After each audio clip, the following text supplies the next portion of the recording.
હાય દોસ્તો, સ્વાગત છે તમારું મારી યુટ્યુબ ચેનલ ધારાસ કિચનમાં। આજે હું તમારા માટે લઈને આવી છું એકદમ ગરમા ગરમ લારી જેવા એકદમ ટેસ્ટી એવા મુંબઈના ફેમસ ચીઝ વડાપાઉં। તો આ ચીઝ વડાપાઉં ખાવામાં ખૂબ જ સ્વાદિષ્ટ લાગે છે અને તે બાળકોને અને મોટાઓને પણ ખૂબ જ ભાવે છે। તો તમે આ રેસીપી ઘરે જરૂરથી ટ્રાય કરો। અને જો વરસાદ હોય અને તમને ગરમા ગરમ વડાપાઉં ખાવાનું મન થયું હોય તો આ વડાપાઉં બનાવવા એકદમ સરળ છે। તો ચાલો શરૂ કરીએ તેની રેસીપી। અને તેની સાથે હું પટ્ટી મરચાં કેવી રીતના બનાવવા તે પણ હું તમને બનાવતા શીખવીશ। તો આ વડાપાઉં ખજૂર આમલીની ચટણી અને લીલી ચટણી સાથે ખૂબ જ સરસ લાગે છે। તો ચાલો શરૂ કરીએ ચીઝ વડાપાઉં બનાવવાની રેસીપી। તો તેની સામગ્રી આ પ્રમાણે છે। તો સૌથી પહેલાં મેં અડધો ડઝન પાઉં લીધા છે, એટલે કે 6 નંગ પાઉં લીધા છે અને કિલો બટેકાને મેં બાફીને છૂંદો કરીને લીધા છે।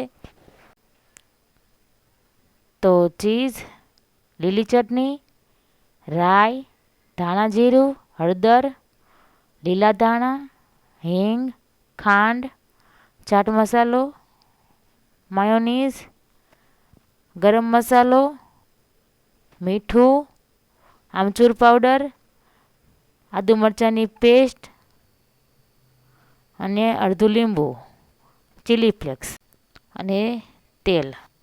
તો ભાવનગરી મરચાં લીધા છે, તેને મેં સ્લાઇસમાં કાપી લીધા છે। આપણે મરચાં મોળા લેવાના છે। આ મરચાંની અંદર આપણે અડધો લીંબુનો રસ નીચોવી દેશું। અડધી ચમચી મીઠું ઉમેરી દઈએ અને તેને સારી રીતના મિક્સ કરી લઈએ। લીંબુ અને મીઠું બરાબર ચડી જાય એટલે તે ખાટા મીઠા સ્વાદમાં સરસ લાગશે। તો તેને 10 મિનિટ માટે આપણે રવા દઈએ। તો મસાલો બનાવવા માટે એક કડાઈ લીધી છે। કડાઈ ગરમ થાય એટલે તેની અંદર આપણે 2 ચમચી તેલ ઉમેરી દઈએ। તેલ ગરમ થાય એટલે તેની અંદર 1 ચમચી રાઈ ઉમેરી દઈએ। તો રાઈનું પ્રમાણ આમાં વધારે રાખીશું તો તે સરસ દેખાશે। હવે રાઈ સતરાય એટલે તેની અંદર અડધી ચમચી હિંગ ઉમેરી દઈએ।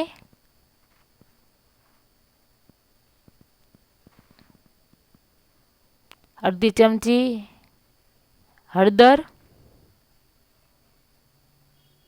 હળદરને થોડીક આપણે શેકાવા દઈએ। તેને આપણે તેલમાં જ ઉમેરી દેવાની છે, જેથી કરીને તેનો કાચો સ્વાદ ન આવે। હવે જે આપણે બાફેલા બટેકા હતા, છૂંદો કરીને રાખ્યા હતા, તે બધા જ ઉમેરી દઈએ। તો બધો બટેકાનો છૂંદો ઉમેરાઈ ગયો છે। હવે તેને સારી રીતના મિક્સ કરી લઈએ। તો મિક્સ કરતી વખતે ગેસની ફ્લેમને મીડિયમ જ રાખીશું। તો બટેકાનો છૂંદો સારી રીતના મિક્સ થઈ ગયો છે। હવે તેની અંદર આપણે જે બાકીના મસાલા છે તે બધા ઉમેરી દઈએ। તો 1 ચમચી ધાણા જીરું, 1 ચમચી જે આપણે આમચૂર પાવડર લીધો હતો તે ઉમેરી દઈએ। 1 ચમચી ચાટ મસાલો,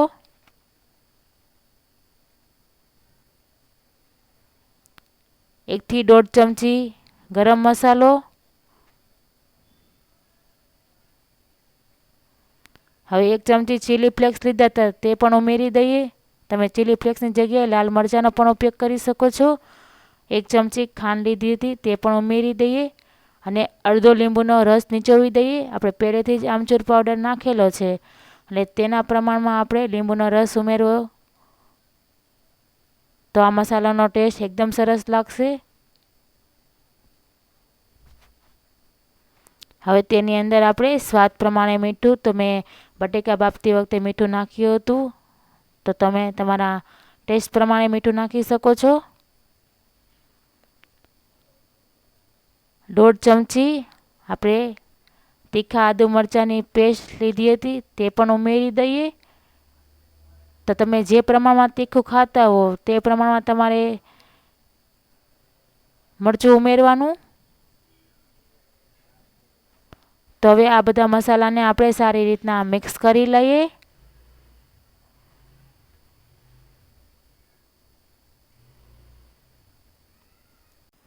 તો આપણો વડા બનાવવા માટેનો મસાલો તૈયાર છે.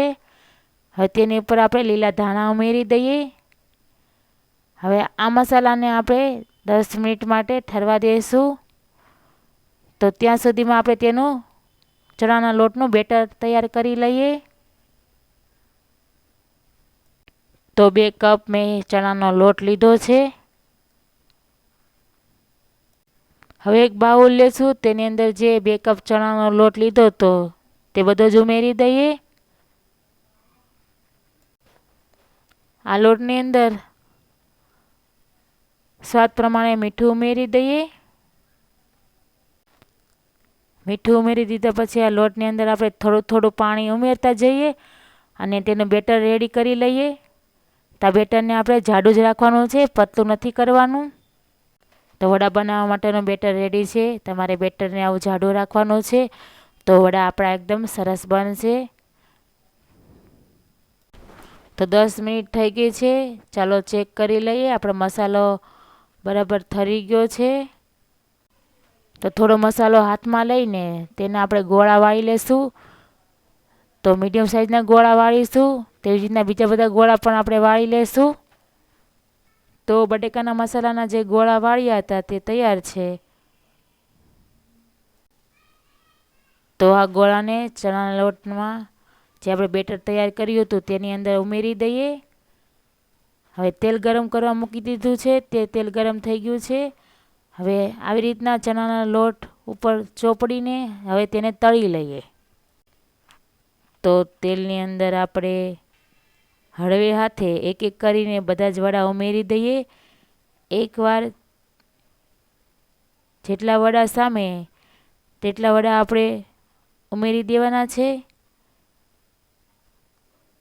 અને ગેસની ફ્લેમને હાઈ જ રાખવાની છે. તો આ વડા ઉમેરાઈ ગયા છે. હવે તેને એક સાઈડ તળાઈ જાય એટલે બીજી સાઈડ આપણે ફેરવી લઈએ. તો વડાને લાઇટ ગોલ્ડન બ્રાઉન કલરના થાય ત્યાં સુધી આપણે તળી લેશું. તો દોસ્તો, તમને મારી રેસીપી કેવી લાગે તો મને કોમેન્ટ કરીને જણાવજો. તો દોસ્તો, બીજી સાઈડ પણ વડા તળાઈ ગયા છે. તો તમે જોઈ શકો છો લાઇટ ગોલ્ડન બ્રાઉન કલરના થઈ ગયા છે. આ વડાને આપણે કાઢી લઈએ. હવે તેની અંદર આપણે મરચાં તળી લઈએ. તો આપણે જે મરચાં બોળીને રાખ્યા હતા મીઠું ને લીંબુ ઉમેરીને, તેને હવે આપણે ચણાના લોટમાં બોળીને એક એક કરીને તેલની અંદર ઉમેરી દઈએ. તો એકવાર જેટલા મરચાં સામે તેટલા મરચાં આપણે આ કડાઈમાં ઉમેરી દઈશું. તો તેને પણ આપણે લાઇટ ગોલ્ડન બ્રાઉન કલરના થાય ત્યાં સુધી આપણે તળી લેશું. તો હવે મેં 2 પાઉં લીધા છે. તેને મેં ચાકુની મદદથી આવી રીતના કાપી લેવાના છે. હવે જે આપણે લીલી ચટણી બનાવેલી છે તે આ પાઉં ઉપર લગાવી દેવાની છે. તો તમે લીલી ચટણીની જગ્યાએ તમે લાલ ચટણી પણ લગાવી શકો છો, લસણવાળી. તો બંને પાઉંમાં આપણે લીલી ચટણી લગાવી લેશું. પછી જે આપણે માયોનીઝ લીધું હતું તે પણ આ લીલી ચટણીની ઉપર લગાવી લઈએ.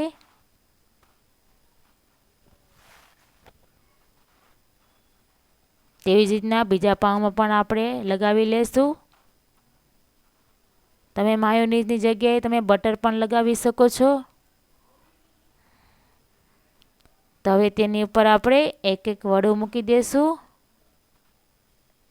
તો આપણે બંને પાઉંની ઉપર ચીઝ ઉમેરી દઈએ. તો આપણા આ ચીઝ વડાપાઉં બનીને તૈયાર છે. તેને આપણે એક પ્લેટમાં કાઢી લઈએ. તો લારી જેવા અને મુંબઈના ફેમસ તેવા આપણા ચીઝ વડાપાઉં તૈયાર છે. તેને મેં પટ્ટી મરચાં સાથે સર્વ કર્યા છે અને ખજૂર આમલીની ચટણી અને ગ્રીન ચટણી સાથે તેનો સ્વાદ ખૂબ જ સરસ લાગે છે.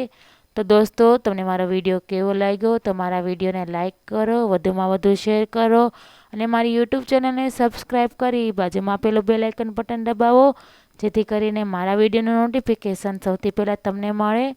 હવે આપણે મળીએ અવનવી રેસીપી સાથે નેક્સ્ટ વિડીયોમાં. તો બાય દોસ્તો.